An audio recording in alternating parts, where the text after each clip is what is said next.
সুন্দরবনের পূর্ব বন বিভাগের চাঁদপাই রেঞ্জের ধানসাগর স্টেশন সংলগ্ন 23-এর ছিলা এলাকায় লাগা আগুন নিয়ন্ত্রণে আনতে হিমশিম খাচ্ছেন ফায়ার সার্ভিস ও বন বিভাগ। পানির অভাবে আগুন নিয়ন্ত্রণের কাজ কার্যত থমকে গেছে।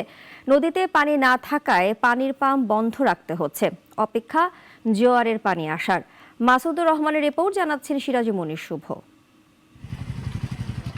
সুন্দরবন পূর্ব বন বিভাগের চাঁদপাই রেঞ্জের ধানসাগর স্টেশনের 23-এর ছিলা এলাকার আগুন অনেকটাই নিয়ন্ত্রণে, তবে পুরোপুরি নেভাতে এখনো সময় লাগবে বলে জানিয়েছেন সংশ্লিষ্টরা। মাটির উপর শুকনা পাতায় মাঝে মধ্যেই উঠছে ধোঁয়া, জ্বলে উঠছে আগুন। সেখানে আগুন নেভাতে কাজ করছে বন বিভাগের 20টি ও ফায়ার সার্ভিসের 10টি ইউনিট। রোববার রাত থেকে মরা ভোলা নদী থেকে প্রায় 3 কিলোমিটার দূরে অগ্নিকাণ্ডের ওই এলাকায় পানি ছিটানো শুরু করে ফায়ার সার্ভিস ও বন বিভাগ। তবে ভাটার সময় নদী শুকিয়ে যাওয়ায় পানি দেওয়া যাচ্ছে না, অপেক্ষা করতে হচ্ছে জোয়ারের। গতকাল সকালে ড্রোন উড়িয়ে আগুন লাগা নতুন এরিয়া শনাক্ত করে বন বিভাগ। এরপর থেকে আগুন নিয়ন্ত্রণে ভিটিআরটি, সিপিজি, টাইগার টিমের লোকদের নিয়ে সেখানে ফায়ার লাইন তৈরির কাজ শুরু করে বন বিভাগ। তবে দুর্গম ওই এলাকায় আগুনের আধ্যাত্মিক তাপ, বাতাস, ধোঁয়া ও দ্রুত ছড়ানোর কারণে বেশ বেগ পেতে হচ্ছে।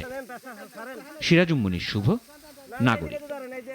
ওয়ালটন আবারও মিলিনিয়ার অফারে ওয়ালটন ফ্রিজ কিনে আপনিও হয়ে যেতে পারেন মিলিয়নিয়ার।